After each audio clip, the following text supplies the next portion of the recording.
Good evening. I'm Gina Roberts, Voter Education Director for the Citizens Clean Elections Commission. As Arizona's official voter education agency, Clean Elections is proud to sponsor these debates. Our mission is to ensure that you have the opportunity to hear directly from the candidates, ask questions about the issues that impact your life, and head to the polls with confidence. To make sure your voice is heard, please keep these upcoming deadlines in mind. October 5th, voter registration deadline. October 7th, early voting begins, and November 3rd, general election day. If you're watching this debate live, we want to hear from you. You can submit a question for the candidates at any time using one of the following methods. Email debates@kc-a.com, text 480-769-9511, phone 480-937-1253. Thank you for joining us and for staying engaged in our democracy. For more resources to help you prepare for the November 3rd general election, please visit our website at azcleanelections.gov. Enjoy the debate. Good evening and welcome to the Arizona Citizens Clean Elections debate for Legislative District 16. I'm Hank Stevenson, founder of the Arizona Agenda, a daily newsletter about state politics and policy. I've been covering state politics for almost 20 years and I'll be your moderator. Tonight, you're going to hear from two Democratic candidates running for the state legislature, Elaine Aldrete, who is running for the state Senate, and Julia Romero Gussie, who is running for one of the district's 2 seats in the state House. The district's Republican incumbents, Senator T.J. Shope and Representatives Chris Lopez and Teresa Martinez, declined to attend tonight's debate. Legislative District 16 is anchored in Pinal County, but it stretches into the northwest corner of Tucson and all the way up to the southern edge of Maricopa County. This is a Republican-leaning area, but Democrats have had some success here in the past. So unlike many of Arizona's legislative districts, it's within striking distance for either party. Okay, here's how tonight's debate will go. We'll start off with a 90-second opening statement from each of the candidates. Then we'll spend a few minutes getting to know the candidates as people. We'll dig into how they would address the core issues facing this district. We'll ask about some of the questions that you'll face on your ballot, and we'll do a round of rapid-fire questions. Then we'll finish with quick closing statements from each of the candidates. Candidates, thank you so much for being here, and let's get started with your 90-second opening statement. Please take this time to tell voters who you are and why you're running. And Elaine, why don't you go first? Okay, thank you, Hank. Again, my name is Elaine Aldrete, and I am running because we have an affordability crisis here in Arizona. My campaign is focused on affordable and accessible healthcare, affordable housing, affordable utilities, including electricity and water, and also on protecting the public schools. I am already working in the housing department as far as a nonprofit goes. I am the treasurer of Boxes of Hope, and Boxes of Hope takes shipping containers that were along our border, and we convert them into affordable housing. In terms of education, I have my hand in that as well. I formed Teaching Life Choices in 2012, and Teaching Life Choices donates books to schools for elementary schools and for middle schools because of the funding shortfalls. There's not enough money for these types of books to be in the schools. In 2019, we expanded our reach, and we are now offering $500 scholarships for senior high school students who are college bound, and this is to cover their textbooks as well as their lab fees. In terms of my volunteering in the veterans area, my husband is a member of American Legion Post here in Tucson, and I do a lot of their activity planning. We plan the Memorial Day Parade as well as the Veterans Day celebration in May and in November. I think that's what I had to say about introducing who I am and what I'm doing in the community at this point. Thanks, Elaine. Julia, Thank you. You're up. Hi there, I'm Julia Romero Gussie. I am an Air Force veteran. The last 20 years I've been serving in the veteran space, so veteran services is my majority of my career. The last couple of positions, I worked for the city of Maricopa. I was a councilwoman for the city. I was elected for 2 terms, 8 years total. And then I went off to work for the Biden administration with the Department of Veteran Affairs. I was there working on legislation for our veterans, and one of the most important PACT Act. The PACT Act got passed during that administration. Then I came back to Arizona, and I was working for the Arizona Department of Veteran Services. I was working as a legislative liaison. So I was working with both Republicans and Democrats. I was working with both Senate and the House. And what I noticed was that nothing was getting done. So I had a choice to make. I decided to go ahead and run for this seat. And I have to admit that I was getting paid very well through the state, working from the position that I was working for. And I decided to run for this seat that we all know pays $24,000. So no one could say that I did this for the money, because it's not true. I'm doing this because it's the right thing to do, and it's the right time to do it. We need to flip the House, and I'm the one Democrat that's going up against 2 Republicans. I want to make sure we're flipping the House this year. Okay, thanks, Julia.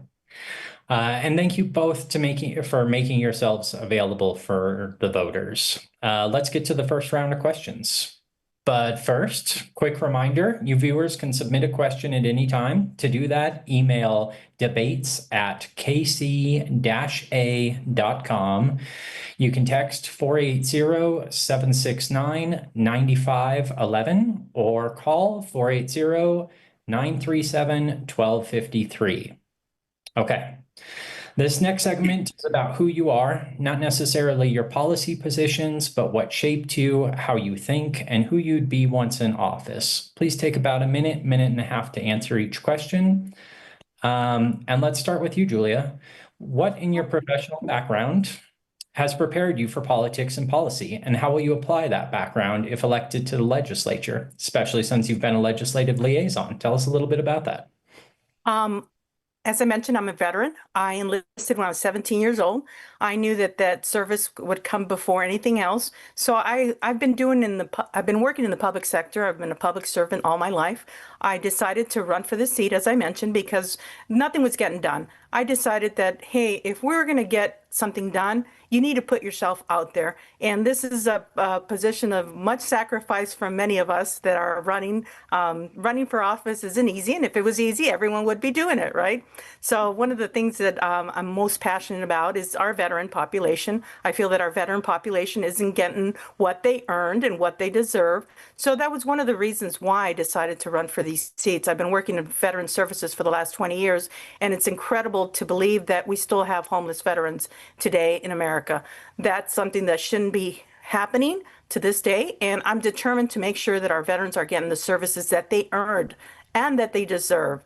We all signed a contract, and with that contract was a promise that we were going to be taken care of. So that's one of the reasons why I'm serving, and I want to continue to serve in this district. Another reason is because the district is so sparse. You had mentioned the population. We have 2 Native American communities, the Auction and the Gila River, and it goes all the way from Maricopa, City of Casa Grande, City of Eloy, City of Florence, and northern Tucson, City of Arizona City. So we want to make sure that we're getting ourselves out there, and I'm putting myself out there. I'm going out there knocking on doors to making sure people meet me in person, and we're realistic. You could get a hold of any of us, and these positions are so important for our community members that they need to understand why we're doing this and why we're out there. So I want to get to as many people as possible. And thank you for this forum, Hank. It gives us an opportunity to get our voices heard. Glad you made it. Elaine, same question. What in your background, you had a lot of nonprofit experience, prepares you for public policy and politics, and how would you use that background, rely on that background if elected to the legislature? Well, one of the reasons why I'm running is because I feel like I'm able to help a little bit in the community right now with the nonprofit work that I'm doing. However, I feel like if I can get into office, I will be able to help a lot more people than I'm helping right now. Small nonprofits help a lot, but not as much as I could help if I were able to write some of the policies that are necessary. For instance, we would need better policies to make it easier for nonprofits like Boxes of Hope to create the low income housing. And we are not decided yet as to who would be living in this low income housing, but we're leaning toward veterans because we want to try to catch veterans before they fall into homelessness. And that's one of the reasons why I'm running is for that. And I bring the background of working with nonprofits as well as a background of having owned my own business. I owned a business while I lived in California, which was Club 50 Fitness. So I know what it's like to run a business, and that was a franchise. Then I also, after running the franchise, I went into corporate accounting, and I was the accounting manager for the largest the largest temporary staffing agency in the country, which is EmployBridge. And I was in charge of all of the franchise offices, which ran from Connecticut to Hawaii. And so I was dealing with 150 offices on a monthly basis and making sure that they got paid what they were due for all of the work that they were doing. So I think I bring a lot of different experiences to the legislature. Okay, thank you. Next question. What's one policy area where you actually agree with the Republican Party, if any?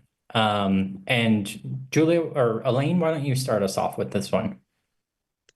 The one thing that I can say that I agree with on with the Republican, all three of them are very much concerned with the Colorado River water.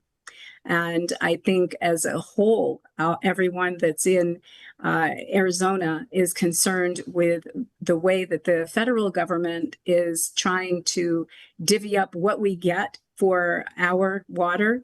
And I think that's something that needs to be settled here at the state. I agree with AG Mays' suing the federal government to make sure that we are able to determine how much water we get. And I know that both or all three of the Republicans are on the same page with that for sure. So water's important. It's important for everyone. Okay, Julia, same question. And I'm going to agree with what Elaine had just stated. I think everyone's concerned about the water. We want to make sure that it's available for our next generation and the generation after that, so that we could continue to thrive. Everyone could continue to thrive here in LD16. But I'm going to add to that as well. As I mentioned, I did work with both the Senate and the House while I was working for the Department of Veterans Services. And one of the things that I felt, and I did see within these three Republicans and many other Republicans, is that they do care about our veteran population.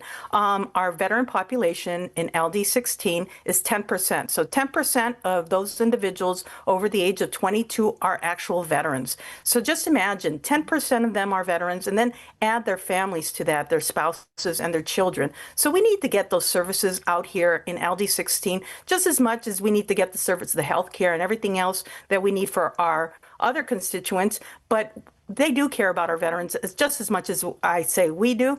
But the only difference is that I know I've been working in this space for the last 20 years, so I know how to get it done. Okay. And to round out this kind of more personal aspect of the questions, tell us a little bit about the hardest period in your life. How did you get through it, and what did it teach you about yourself? And Julia, why don't you kick this one off? I'd have to say that the hardest time was during COVID. My son had contracted COVID. He was hospitalized with it. And I had also had a medical issue. I had a blood clot. And that was during the time of uncertainty. I think everyone was uncertain about what was causing it and how it was spreading within the communities and so forth. So those were very difficult times for me, especially when it comes to a life and death situation, especially of a loved one, my own child. You know, I don't ever want to bury any one of my children before I get buried. But that was very, very difficult. And what it taught me is that we need to pay attention to the science. We need to start paying attention for the future. This has happened once, and it can happen again within our lifetime. So we need to start paying attention to what the science tells us about it. And there was so much conflict going on. Republicans, Democrats were going up against each other, masking, non-masking, and so, there was so much time of uncertainty. And I think that's what the scariest part was about it, is the uncertainty. We need to get prepared. We need to get prepared for the next COVID or whatever comes next. And I think it taught me to pay attention a little bit more and be aware of my surroundings. And also, our politicians are going to have a big place, as they did during COVID, and in the future as well. So we need to elect individuals that think like us and are concerned about our well-being. Okay. Elaine, same question. So the hardest time in my life was when I was married to an individual who was a Vietnam veteran, and he was able to escape Vietnam. However, he wasn't able to escape the nightmares that he faced while he was there, and he ended up dying by suicide. And I feel what we need to do most for our veterans right now is to make sure that they have the proper mental health that they need. And I think that that's something that Julia and I can work on together, her working in the House and myself working in the Senate, to make sure that veterans have all of the health care that they need. But I kind of feel like mental health care is taking a second seat to many of the other issues that we're facing today. And I think it needs to be brought a little more into the forefront and make sure that they are getting the benefits that they need. Well, I'm very sorry for your loss. Thank you. Okay, let's turn to the core of tonight's debate, the issues that voters say they care about most. For this round, please take up to 90 seconds to answer. And our first question, I'll have you lead, Julia. How do you plan to increase funding and resources for Arizona schools? And please be specific. Specific, we just saw that the voucher was the proposition was taken down today. So one of the biggest issues I see is these ESA vouchers. I was a teacher in one of the public schools here. I was a substitute teacher for almost 10 years, and I saw what was happening firsthand in our schools. I don't understand how this abuse of these ESA vouchers are continuing.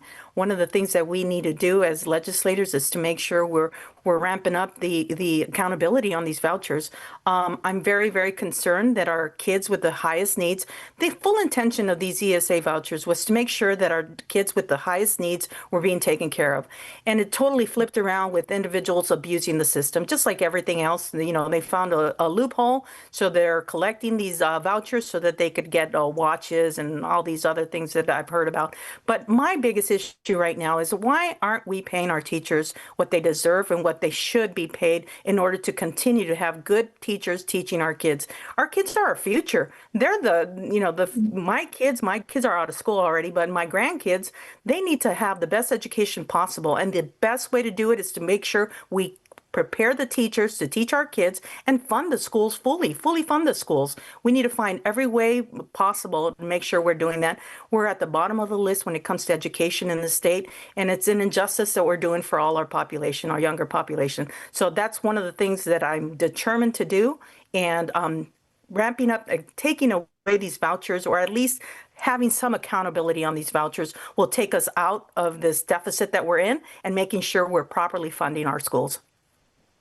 Okay, thanks so much. Elaine, same question. I agree with Julia on the vouchers. I think that there should be a cap on the income of the folks that are receiving the vouchers for their students, because right now there's no cap. There doesn't seem to be much of an accountability within the voucher system. My understanding is that they are able to spend $2,000 without any accountability or any responsibility. And that means that They may be getting $7,000 or $10,000 as the total, so they can spend $2,000 today, $2,000 tomorrow, however they want to spend it, to find that loophole where they don't have to have any accountability. And I feel like if we can put a cap on that and get some of this funding back into our public schools, we'll be able to pay the teachers what they deserve. And I think every teacher needs to be paid above the inflation rate. That's the way that we're going to maintain and retain our teachers. I also think that we need to have some incentive programs that will help them to stay here and teach in our state. I know some teachers who have left the state because they can make more money in another state. If we have some sort of incentives, such as helping them pay for their student debt, or converting some of the schools that we've already seen close into housing for teachers, that would be a way that we could retain them. And I think that would be a great way to make sure that our students are well educated so that they move on to be well-educated workforce members.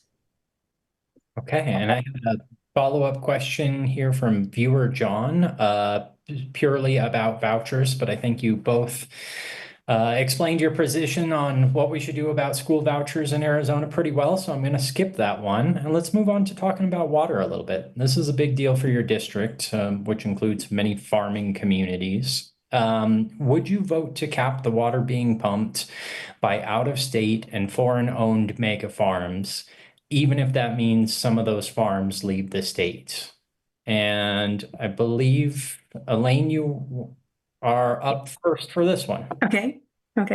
Yes, I think that it should be capped, even if it means that they leave the state, because a lot of the out-of-state or out-of-country actually growers are using our water to grow things like alfalfa and sending it back to other countries rather than keeping it here. I'm also understanding that some of these farmers are growing corn that isn't actually edible corn. It's corn that just goes into processing food, and it's not something that we can eat. So it's a processing process. So I would say yes, that would be my answer. How about you, Julia? Absolutely. We need to protect our waters. And as I mentioned, we want a future for all our communities, including the farmers. There will be farmers here. And if we do it smartly, and if we do it right, we make sure that they're just coexisting with us as well. But there's also farming that could go away from this state, which is we need the water more for our own consumption than we do for our farms. But other than that, I want to make sure that everyone understands the importance of this and the importance of electing individuals that are going to make those decisions for all of us to make sure we're preserving our water and not allowing data centers, individuals that are very rich coming into our state to run these businesses and absorb our water that we need to consume ourselves. We need it for our longevity. We can't survive without water. That is one of the most important things that we as legislators will be going in there. I know Elaine is on this as well. We're going to be going in there and making sure that we're protecting our water for our use. Yeah. I wanted to add to that with the data centers. I know that my opponent is for the cap on the moratorium on the incentives for the data centers, but he is not for stopping them to be built. So basically, they can continue to build the data centers here and use our resources. They're just not getting the tax incentives. So that doesn't really stop them from building the data centers and using up our electricity and our water. So I want to make that very clear. Well, that's a perfect segue to the next question, which was about data centers. I was going to ask where you both stand on data centers, keep it nice and broad, but I think we've determined that. So I want to ask, how far should we go with our restrictions of data centers? Elaine, you just said, that removing the incentive, the moratorium on the incentives that we put in place for data centers is not enough. Should Arizona stop allowing data centers to locate here? completely? I think there should be a time of evaluation. We haven't had a time to actually evaluate how much of our resources that they're using right now. And I think a moratorium on them for at least a 3-year period so that we have a better way of evaluating and getting the information that we need. And then we're able to get that information out to the voters as well so that they'll know what they're up against as far as having data centers here in Arizona. Okay. Julia, I'm would gonna you support that policy? Yeah, I'm going to agree with that as well. We don't know what impact these data centers are going to have to our water. At the end of the day, none of us could really pinpoint what amount they're going to be using or how much they're going to be utilizing and how much of that we're going to need for ourselves, for our human consumption. So I think that's the common sense thing to do is to make sure we're evaluating what's going to happen using all our resources, our subject matter experts, all our the science behind it as well, to make sure that we know exactly what impact it's having. We've already opened up the door for them to come in here and get incentives, tax incentives to be here, and it's cost us millions of dollars that should be coming here to the state. But so we're putting this moratorium in, which is the smartest thing we could have done. Our legislators could have done this here, but let's put even more of a pinch on them, making sure that we fully understand what impact they're going to have to the future of our water here and all the resources. Are they going to impact? Are they going to hire the pay that we pay currently for our electricity? Are they going to increase the amount of the resources that we have, the natural resources that we have? I mean, everyone should be using solar, so I don't care if they add more solar to those data centers. Let's do that as long as we're doing that, let's do it all over the place. And we don't need a data center for that since we've already done it here in Maricopa and we've done it in Pinal County. So I just think we should have a good scientific information for us to determine whether or not we even want those data centers. If they could go somewhere else, I'd rather have them go somewhere else. Okay. Yeah, my feeling on that is that they should go somewhere where there's more water. Okay. Let's talk about housing a little bit. Short-term rentals like Airbnb pay lower taxes than hotels in Arizona. Would you vote to raise the tax on short-term rentals to at least hotel levels? I'll take that one first. Yeah. I've been a licensed realtor since 2005, and I do believe that there's been too many investors coming into the state of Arizona and buying up properties and using them for Airbnb. That's awesome, but they should be paying the equal amount as a hotel tax. We only have one hotel in the city of Maricopa, and we worked very hard for several years to get that one hotel. The auction community has their own hotel at Harrah's Casino, but we only have one hotel that collects the higher level of taxes for the city of Maricopa. So we only have one resource where other cities have many, many hotels that they could recover that resource. But the city of Maricopa has many Airbnbs. We should be recovering that tax as well. Elaine, same question. Yes, I would agree with what Julia's saying there too. And also I think that we need to have a cap on how many homes an investor can own so that there are more properties that families can own. Right now we have a shortage of affordable housing. So we need to fill in that gap. Any way that we can. And I think, raising the rate on the Airbnbs for the taxes to make it, as she said, an equal playing field for them. Elaine, let me just ask a quick follow-up here. You said a cap on how many homes an investor can own. Do you mean like actual a cap on per investor, or are you talking about more like a citywide cap on Airbnb numbers? Both. I think that investors should not be able to own as many homes as they own right now. There are a lot of places that are rentals, but they're not affordable rentals. And they could also be a part of the housing that young families can buy because the investors are coming in and they're buying homes that are fixer-uppers and they fix them up and then they rent them out for higher prices. Okay. Julia, would you co-sponsor that bill? Absolutely. One of the things that's happening right now, if you all recall, in 2008, 2009, we had the whole housing bubble crash, and the city of Maricopa was one of the highest impacted. We had people leaving the keys at the door and walking away from their homes.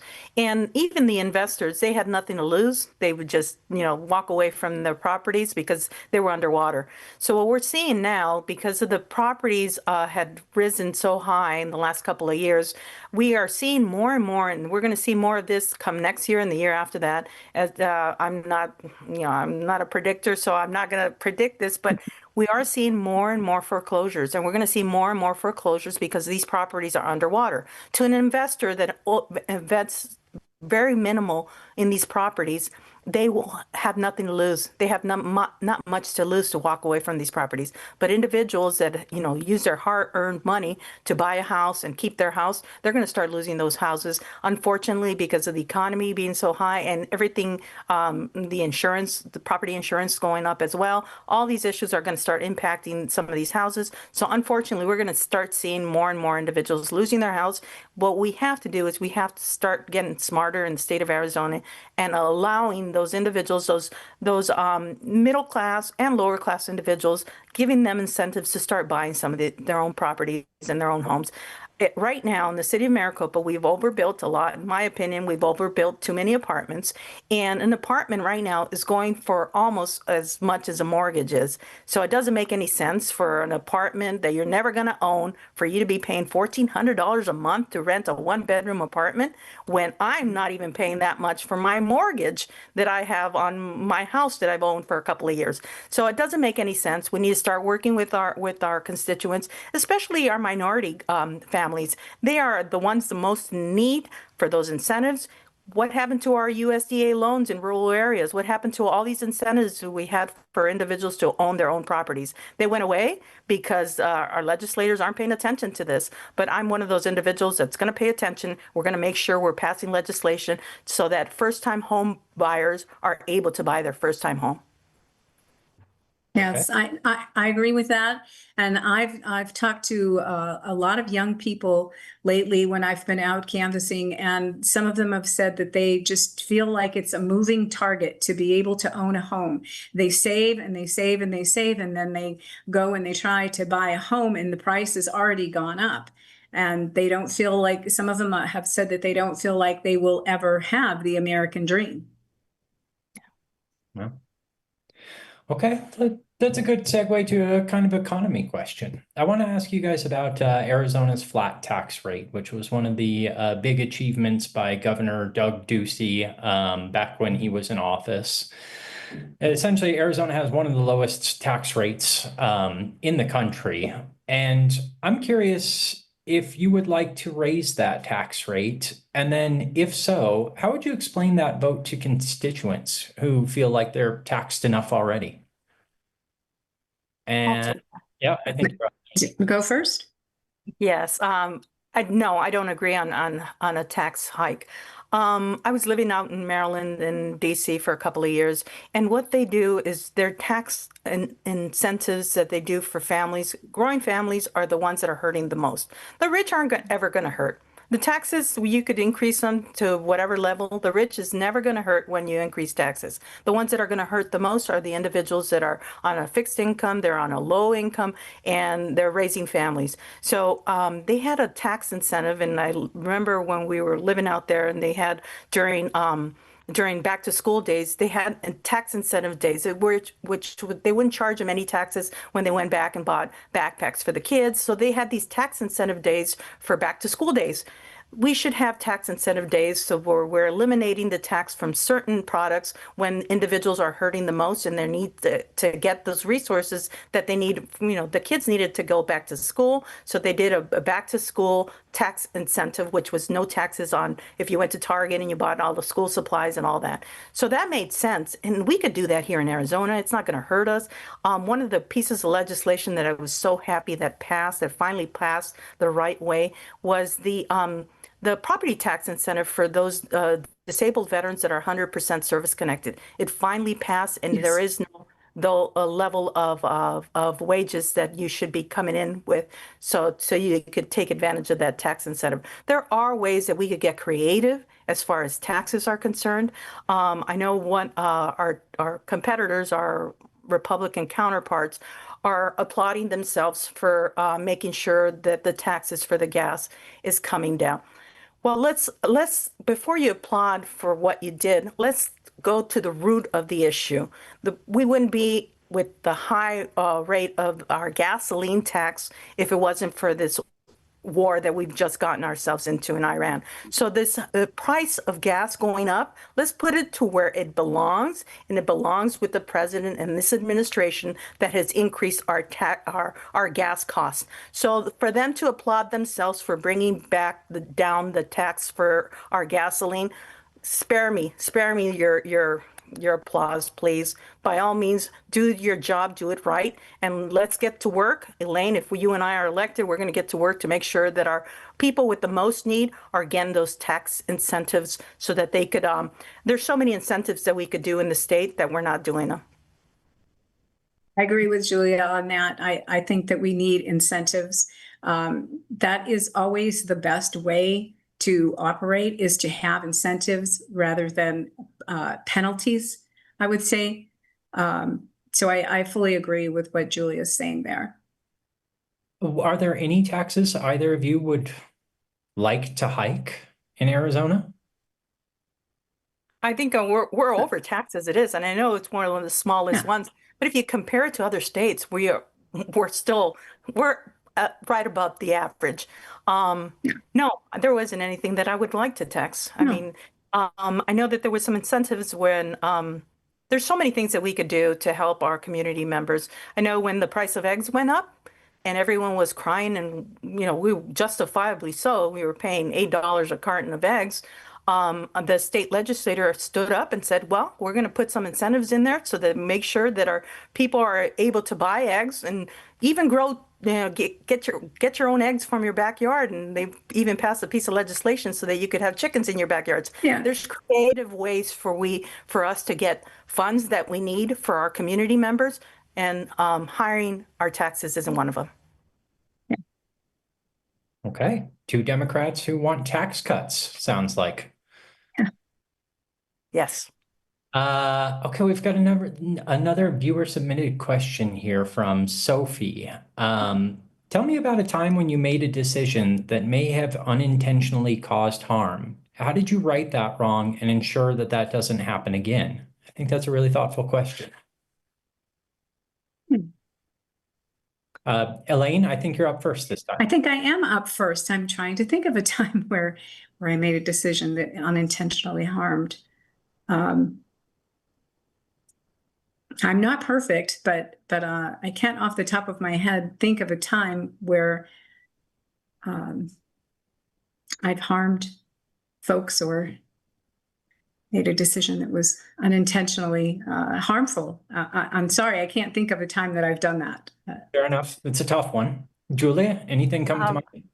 Yes, when I was on city council, I know this was before medical marijuana was approved. I was on city council, and they started giving those the approval process for individuals to sell medical marijuana in each municipality, and the municipality had to make those decisions. So the decision came before the city council, and because this location that they wanted to put this marijuana dispensary at, it was too close to a school. There was other regulations, so I voted against it, and so did all the rest of the council. So all 7 of us voted against it. But there was a veteran that came to us and came to me after the vote, and I wish he would have come before the vote.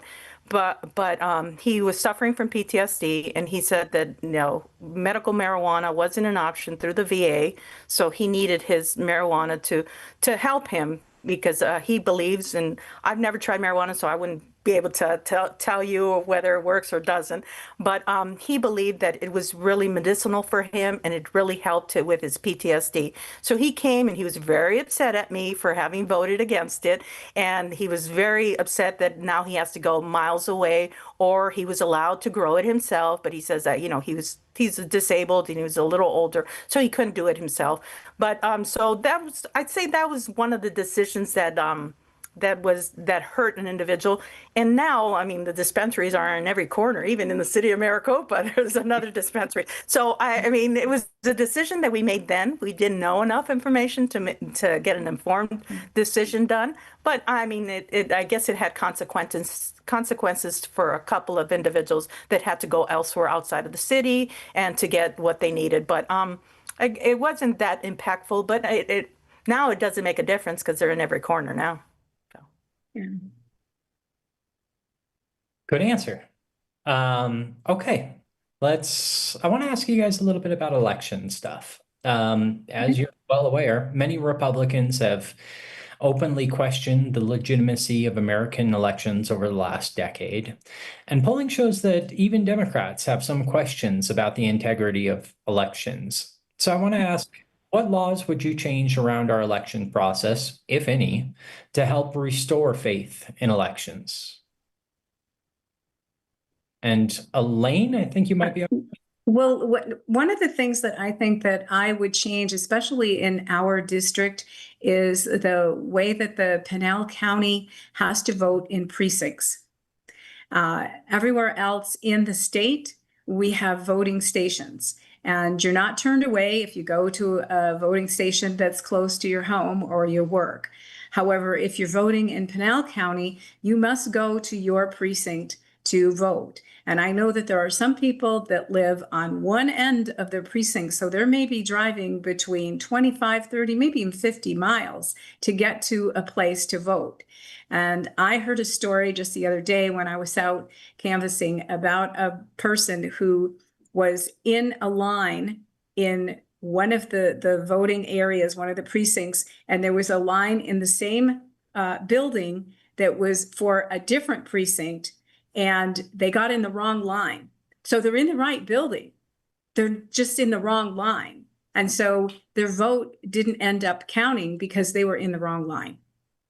So I think that that's something that needs to change in Pinal County, is so that everyone can vote wherever is convenient for them to vote, not be restricted to their precinct. And then I am 100% on board with mail-in ballots. We have so many people in Pinal County area that are too far out to go to precincts, to go and vote in person. It's just too much of a distance for them. And I think that they should be allowed the convenience of voting by mail. I don't think that there is any problem with voting by mail. I've listened to our Secretary of State talk about how safe it is and how he has protected our voting rights over and over again against the things that the federal government wants to impose upon our states. And so those are the things that I am focused on with that. Okay. Julia, same question. Any laws? I agree. Yeah, I agree. Being a resident in Pinal County, it's very difficult for you not to have to know exactly where you're supposed to go vote in order to exactly cast your vote. So I agree with you 100%. And I also agree with the mail-in ballots. They should be kept. I'm going to take it one step further.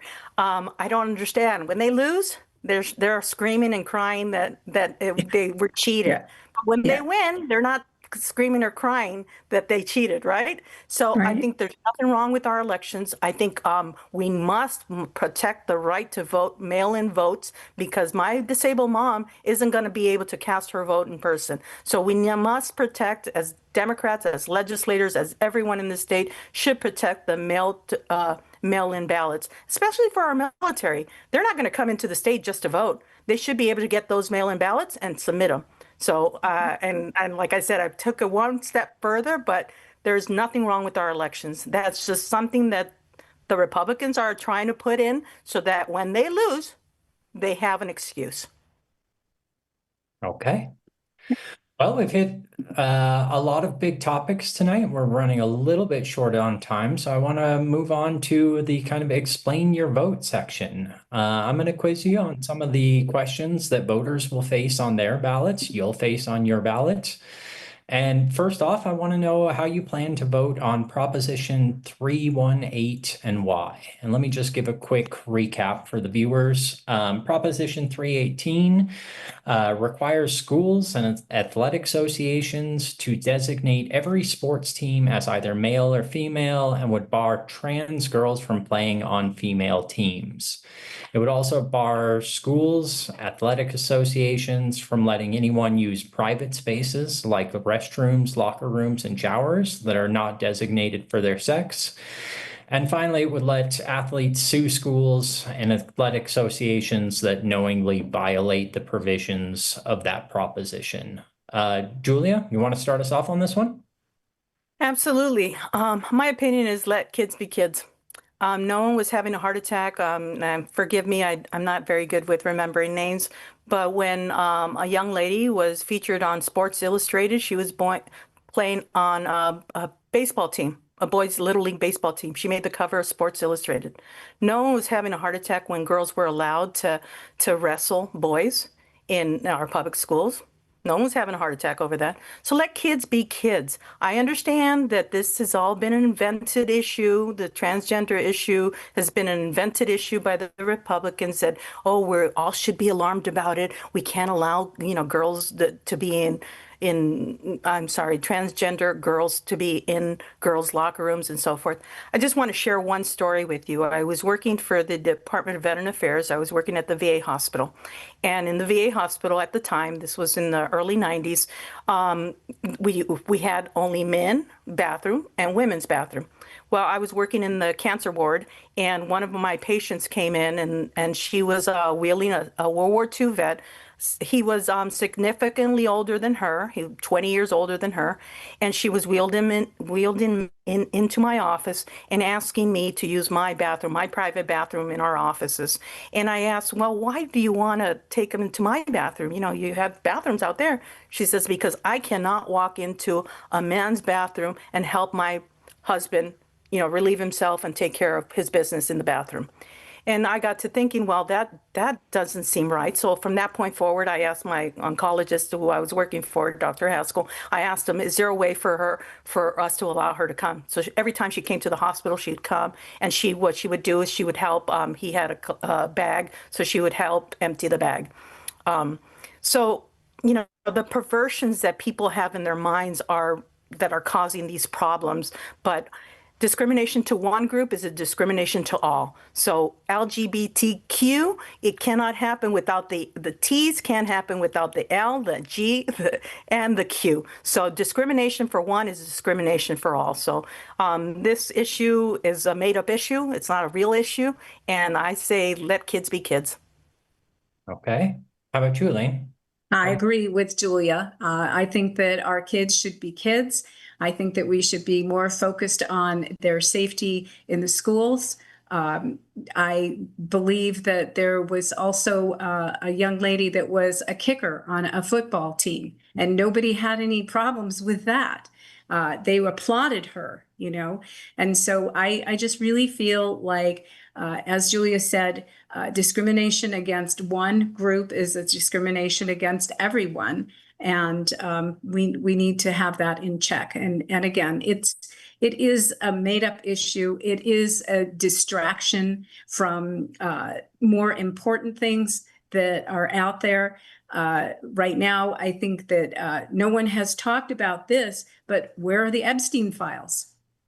What happened to those? That we're more worried about whether or not a person can use a bathroom than we are about pedophiles out there harming our children.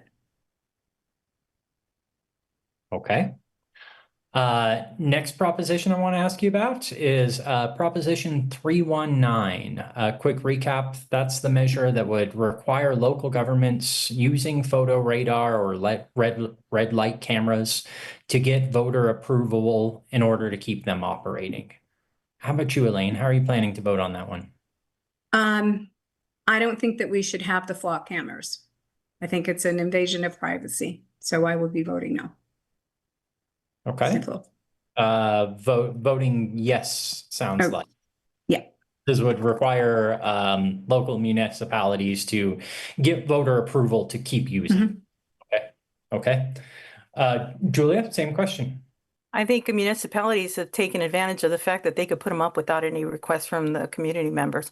I was working when I was when I was in the service, I was working for the National Security Agency. So what I was doing is we were literally monitoring the enemy. We are not monitoring the enemy with the flock cameras. Let's make that very clear. We are monitoring each other as citizens. That's ridiculous. These flock cameras should be gone. Ah, you worked for the NSA, huh? Yes. Fascinating. I Okay. can't tell you because if I tell No, I you, won't I'd have ask to you. kill you. Okay, last one of these proposition questions. Prop 316. Give us the scoop on how you plan to vote on this. This one would retroactively bar cities and towns from adopting or raising any grocery tax. And local governments could only adopt or raise any grocery tax with voter approval, and any new increase would be capped at 2%. Grocery taxes? Julia, how do you plan to vote on this one? I think we answered that. No, I'd say absolutely raising more grocery taxes. tax. Come on, no more taxes. This is something Yeah. that we need to survive on. This is something that we need to live on. I mean, it's only going to hurt those poorest, the people that need it the most. So no, absolutely not. Okay. I agree. No, no more taxes. Okay. Voting yes on that one for both of you. Sounds like no taxes, yes approval. Okay. Let's do a couple of rapid fires before we get to closing statements. I've got a couple of good ones submitted from readers, including one, Eileen. I don't think this is you, right, Eileen? What was the last book you read and what did you learn from it? The last book that I read.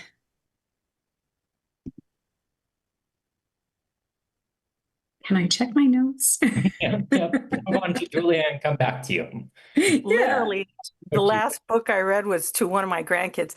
By trade, I graduated from the University of Arizona as a librarian. I have a library science degree, and I believe libraries should be open to everyone. No books should be banned. Nothing that children should have access to should be banned.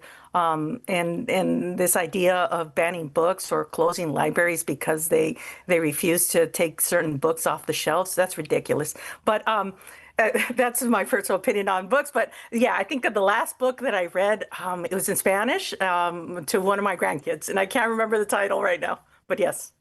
Yeah. Elaine, did you? Yes, I checked my notes because it was also a children's book that I read to my grandchildren, and it's called Good Night, Construction Site. What did you learn, if anything? What did I learn from it? That you know, this type of thing can be fun, you know. And we need to have more fun with our children and with our grandchildren. Perfect.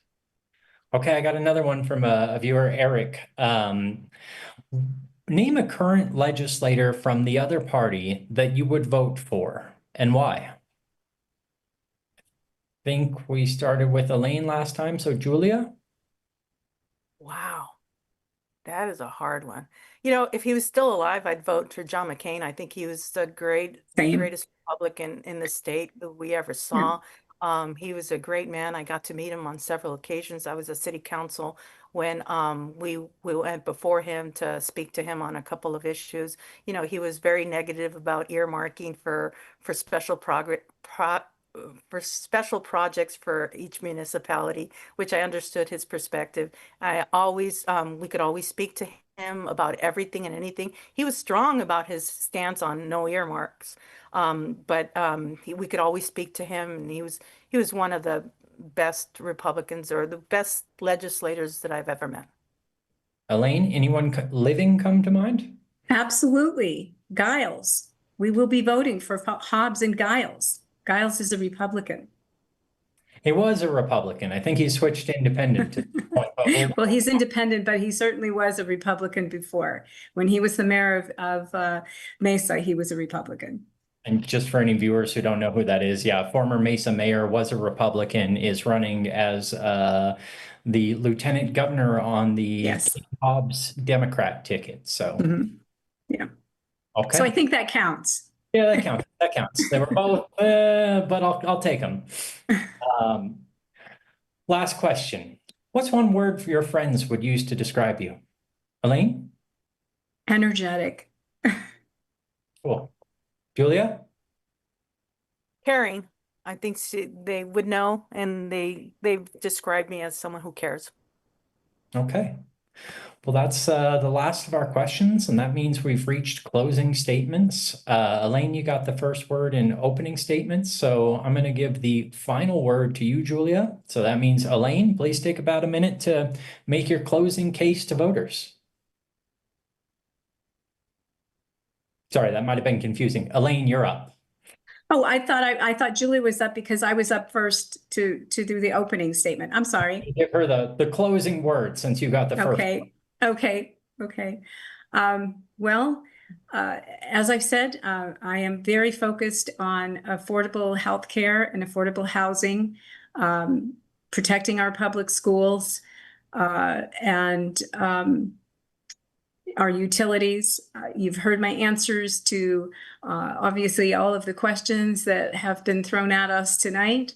And I am just hoping that the answers that you have received will be the answers that you will use to vote for myself and for Julia, as well as making sure that you talk to your friends and your family and make sure that you do get out and vote. I know that there were so many people who did not vote in the primary election, and I know maybe it's because some of the candidates were unopposed, so it's possible that's a reason why folks didn't vote. But I think we had a very, very low turnout here in Arizona. And so I am really asking everyone to make sure to go out and vote. And from now and up until the election, to support myself and Julia. You can go to my website to learn even more about me, and it's my last name, Aldrete, ALDRETE, the number 4.org. And thank you so much, Hank, for hosting and throwing all these questions at us. And I hope everyone has a beautiful night. Thanks, Elaine. And just want to make sure we got that website right. Aldrete for Arizona? AZ.org. Perfect. Julia, the final word. Hi there. I want to thank you again, Hank, for taking the night to be here. Our opponents missed out on being here, but that's their loss and our gain. So thank you for hosting this, Hank. I really do appreciate it. As I mentioned, Julia Romero Gussie, and my website is julia4Arizona.com. julia4Arizona.com. So it's very, very important, and I share this story with so many people that I run into. It's very important that everyone votes. It's your voice, your vote. Please, please vote. And the first time I ever ran, I ran for city council, and I ran in the general.